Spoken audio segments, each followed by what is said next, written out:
పోలీసులు అవనికి న్యాయంగా మాట్లాడుతూ ఉంటారు. తనకు విడాకులు ఇవ్వండి, వేరే పెళ్లి చేస్తే అందరినీ లాకప్లో పెడతానని చెప్పేసి అన్న తర్వాత, అలా చెప్పండి, పెద్దావిడకు 10 మంది బుద్ధి చెప్పకపోయి తన బుద్ధి ఏమవుతుందో అర్థం కావట్లేదు. 10 మందికి న్యాయం చెప్పాల్సిన పెద్దావిడ తనే ఆ 10 మంది వచ్చి చెప్పేలా చేసుకుంటుంది అనే విధంగా గౌరమ్మ వచ్చి మాట్లాడుతుంది. ఇదిగో నిన్ను పిలిచినట్టే ఎందుకొచ్చావు? ఇంకేముంది కృష్ణ, పక్కగా ప్లాన్ చేసి ఇదంతా చేసినట్టుగా అనిపించట్లేదా? అవును, ఎవరు ప్లాన్ చేశారో, ఎవరు ఇదంతా చేశారో ముందు ముందు ఆ నిజం కూడా బయటపడుతుందిలే అని గౌరమ్మ అంటూ ఉంటుంది.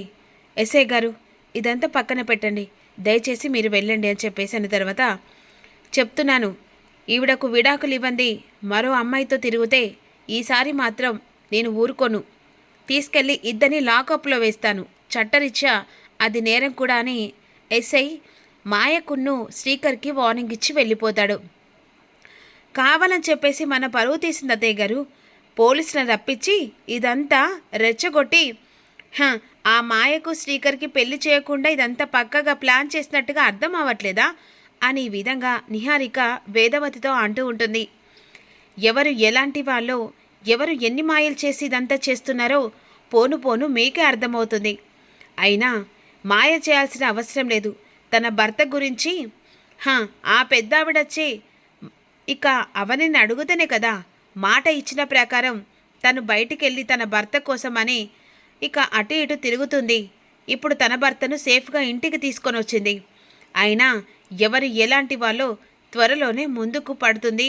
అప్పుడు నిజాలు తెలిసిన తర్వాత పశ్చాత్తాపం పడ్డా కూడా అది ఏ మాత్రం కూడా ఎవరు క్షమించండి అని ఈ విధంగా గౌరమ్మ వెళ్ళిపోతుంది.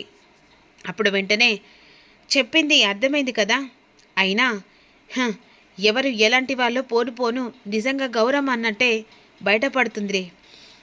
అమ్మ తల్లి, ఇక దయచేసి నీ వల్ల నిద్ర వేస్ట్, టైం వేస్ట్ అని వసంత మాయను అంటుంది.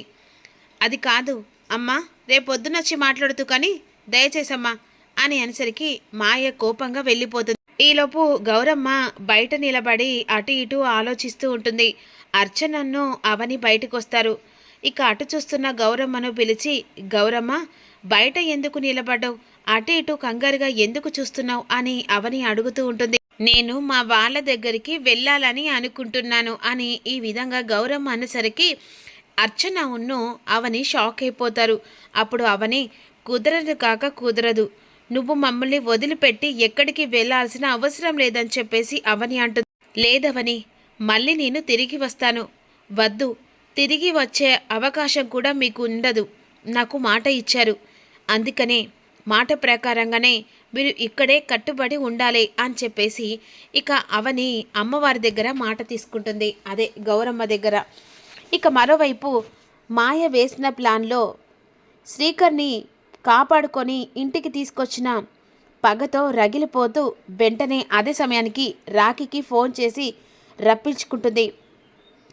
నీకు అవని చేసిన నమ్మక ద్రోహం, అంతేకాకుండా నీ ఆఫీస్ దగ్గరికి వచ్చి బెదిరించడం, ఇదంతా గుర్తుకు రావట్లేదా? మరి అవని మీద పగ ఎలా తీర్చుకోవాలనుకుంటున్నావు? తీర్చుకుంటాను. అవనిని చంపేంత పగ ఉంది. ఎలాగైనా సరే అవని మీద పగ తీర్చుకునడానికే కదా నేను ఇంకా బ్రతికున్నాను. మరి ఆ పగ తీర్చుకోవాలంటే మరి పక్కగా ప్లాన్ చేసి పెట్టాలి కదా.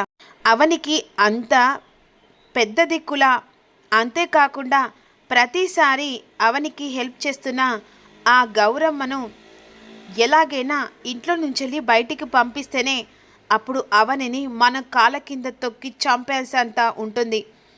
మరి ఆ గౌరమ్మను ఎలా బయటికి పంపించాలి చెప్తాను ఐడియా అని చెప్పేసి మాయ రాఖీకి ఐడియా చెప్తూ ఇక రాఖీని లేడీ గెటప్లో వేషం వేసుకోమని చెప్తుంది. మాయ పక్కగా ప్లాన్ ఏం చేస్తుందంటే గౌరీలాగా రెడై వేదవతి వాళ్ళ ఇంటికి వెళ్ళి వేదవతిని ఇక ప్రసాద్ని ఇద్దరిని చంపేస్తే అప్పుడు పోలీసులు వచ్చి రెడ్ హ్యాండెడ్గా గౌరీని అరెస్ట్ చేసి తీసుకొని వెళ్తారు.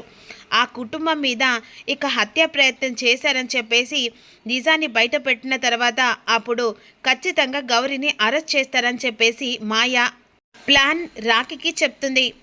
అప్పుడు వెంటనే రాఖీ గౌరీలాగా రెడీ, నేను ఈరోజు గౌరీలాగా రెడీ అయిపోయాను, ఇప్పుడు వేదవతి వాళ్ళ ఇంటికి వెళ్ళి చంపేస్తే అప్పుడు గౌరీ మీద నింద పడుతుంది, తను అరెస్ట్ అవుతుందని చెప్పేసి ఇంటికెళ్ళి వేదవతి వెనుక డోర్ నుంచి వెళ్ళి వేదవతిని ఇక గౌరీ రూపంలో ఉన్న రాఖీ పొడుస్తాడు.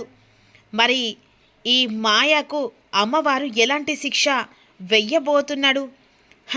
అమ్మవారితోనే ఆటలా? ఇది సరికాదు కదా. ఏం జరుగుతుందో రివ్యూలో తెలుసుకుందాం. మిస్ కాకుండా చూడండి.